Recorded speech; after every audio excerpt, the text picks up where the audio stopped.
പ്രിയമുള്ളവരെ, വചനജ്വാല 1299 ദിനത്തിലേക്ക് പ്രവേശിക്കുന്ന ഇന്ന് മാർച്ച് 22 ശനിയാഴ്ച എല്ലാവർക്കും സുന്ദരമായ ഒരു സുപ്രഭാതം ആശംസിക്കുന്നു. 50 നോമ്പ് 20ാം ദിവസത്തിലേക്കും വിശുദ്ധ യൗസേപ്പ് പിതാവിന്റെ വണക്കമാസം 22ാം ദിവസത്തിലേക്കും പ്രവേശിക്കുന്ന ഇന്നത്തെ വചനവായനയിൽ 70ാം സങ്കീർത്തനം 1 മുതൽ 5 വരെയും 71ാം സങ്കീർത്തനം 1 മുതൽ 10 വരെയുമുള്ള തിരുവാക്യങ്ങൾ നാം ശ്രവിക്കുന്നു. കർത്താവേ, വേഗം വരയണമേ. 70ാം സങ്കീർത്തനം. ഗായക സംഘ നേതാവിനെ ദാവീദിന്റെ സങ്കീർത്തനം. അനുസ്മരണ ബലിക്ക്. ദൈവമേ, എന്നെ മോചിപ്പിക്കാൻ ദയ തോന്നണമേ. കർത്താവേ, എന്നെ സഹായിക്കാൻ വേഗം വരയണമേ. എന്റെ ജീവൻ അപഹരിക്കാൻ ശ്രമിക്കുന്നവർ ലജ്ജിച്ച് തല താഴ്ത്തട്ടെ. എന്നെ ദ്രോഹിക്കാൻ ആലോചിക്കുന്നവർ അപമാനിതരായി പിന്തിരിയട്ടെ. ഹാ ഹാ എന്ന് എന്നെ പരിഹസിച്ചുകൊണ്ട് പറയുന്നവർ ലജ്ജ കൊണ്ട് സ്തബ്ധരാകട്ടെ. അങ്ങയെ അന്വേഷിക്കുന്നവർ അങ്ങയിൽ സന്തോഷിച്ചുല്ലസിക്കട്ടെ. അങ്ങയുടെ രക്ഷയെ സ്നേഹിക്കുന്നവർ ദൈവം വലിയവനാണ് എന്ന് നിരന്തരം ഉദ്ഘോഷിക്കട്ടെ. ദൈവമേ, എൻ്റെ അടുത്ത് വേഗം വരയണമേ. അങ്ങ് എൻ്റെ സഹായകനും വിമോചകനുമാണ്. കർത്താവേ, വൈകരുതേ. 71ാം സങ്കീർത്തനം നാം തുടരുന്നു. 1 മുതൽ 10 വരെയുള്ള വാക്യങ്ങൾ. വൃദ്ധന്റെ പ്രാർത്ഥന. കർത്താവേ, അങ്ങയിൽ ഞാൻ ആശ്രയിക്കുന്നു. ഞാൻ ഒരു നാളും ലജ്ജിക്കാനിടയാകരുത്. അങ്ങയുടെ നീതിയിൽ എന്നെ മോചിപ്പിക്കുകയും രക്ഷിക്കുകയും ചെയ്യണമേ. എന്റെ യാചന കേട്ട് എന്നെ രക്ഷിക്കണമേ. അങ്ങ് എനിക്ക് അഭയശിലയും ഉറപ്പുള്ള രക്ഷാദുർഗവും ആയിരിക്കണമേ. അങ്ങാണ് എന്റെ അഭയശിലയും ദുർഗവും.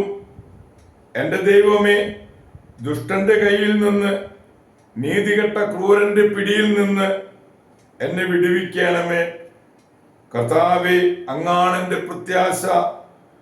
ചെറുപ്പം മുതൽ അങ്ങാണ് എന്റെ ആശ്രയം. ജനനം മുതൽ ഞാൻ അങ്ങയെ ആശ്രയിച്ചു.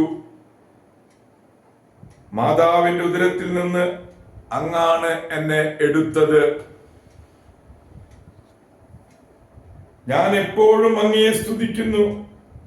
ഞാൻ പലർക്കും ഭീതിജനകമായ അടയാളമായിരുന്നു. എന്നാൽ അവിടുന്നാണ് എന്റെ സുശക്തമായ സങ്കേതം.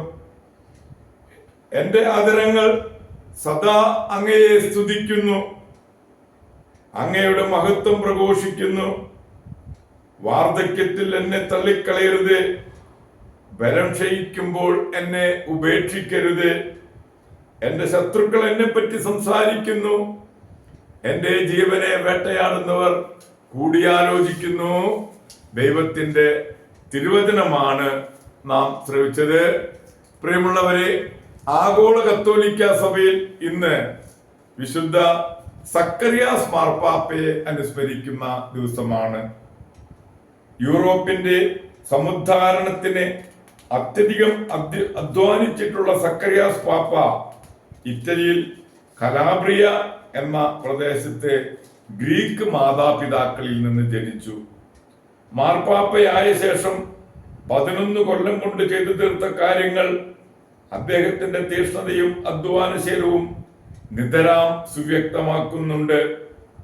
വ്യക്തിപരമായ സ്വാധീനം ഉപയോഗിച്ച് ഗ്രീക്ക് സാമ്രാജ്യവും ലംബാർഡിയും തമ്മിലുള്ള തർക്കം അദ്ദേഹം അവസാനിപ്പിച്ചു. അങ്ങനെ ഒരു യുദ്ധം ഒഴിവാക്കി. സഭാ നിയമങ്ങൾ ചർച്ച ചെയ്യാൻ പാപ്പ 743 റോമായിൽ ഒരു സൂനകദോസ് വിളിച്ചുകൂട്ടി. അന്ന് വരെ ഉണ്ടായിട്ടുള്ള പ്രധാന നിയമങ്ങൾ മെത്രാന്മാരുടെ ശ്രദ്ധയിൽ കൊണ്ടുവരാൻ അതിൽ സഹായിച്ചു. ജർമ്മനിയിൽ വിശുദ്ധ ബോനീഫസിന്റെ മിഷൻ പ്രവർത്തനങ്ങൾക്ക് മാർപ്പാപ്പ നൽകിയ പ്രോത്സാഹനം ജർമ്മനിയുടെ മാനസാന്തരം ഏതാണ്ട് പൂർത്തിയാക്കാൻ വഴിതെളിയിച്ചു. മാത്രമല്ല, ഫ്രാങ്കുകാരുടെ രാജാവായി പെപ്പിനെ തിരഞ്ഞെടുത്തത് മാർപ്പാപ്പ അംഗീകരിക്കുകയും ചെയ്തു. മോന്തെ കസീനോ പുനരുദ്ധരിക്കാനുള്ള പ്ലാൻ ഉണ്ടാക്കുകയും ആശ്രമ ദേവാലയത്തിന്റെ കൂദാശാകർമ്മം നിർവഹിക്കുകയും ചെയ്തു. 510 ലംബാർഡുകൾ മോന്തെ കസീനോ തകർത്ത് കളഞ്ഞതാണ്. വിശുദ്ധ പെട്രോണിക്സിന്റെ പരിശ്രമത്താലും മാർപ്പാപ്പയുടെ സഹകരണത്താലും മോന്തെ കസീനോ വീണ്ടും ഉയർന്നു വന്നു. റോമായുടെ സമീപത്ത് മാർപ്പാപ്പ കർഷക പ്രവർത്തനങ്ങൾ പ്രോത്സാഹിപ്പിക്കുകയും ദരിദ്രർക്ക് ഭവനങ്ങൾ നിർമ്മിച്ചു കൊടുക്കുകയും ചെയ്തു.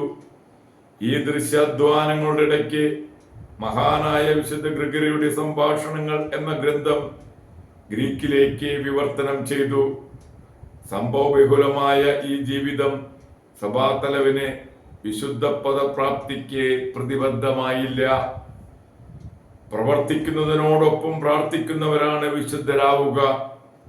പ്രാർത്ഥന കൂടാതെയുള്ള പ്രവർത്തനങ്ങൾ ഒരിക്കലും ഫലം തരികയില്ല.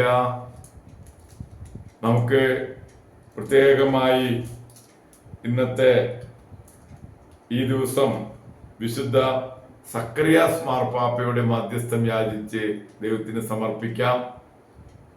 ദൈവം നമ്മെ എല്ലാവരെയും സമൃദ്ധമായി അനുഗ്രഹിക്കട്ടെ. എല്ലാവർക്കും നല്ല ഒരു ശനിയാഴ്ച ദിവസം ആശംസിക്കുന്നു.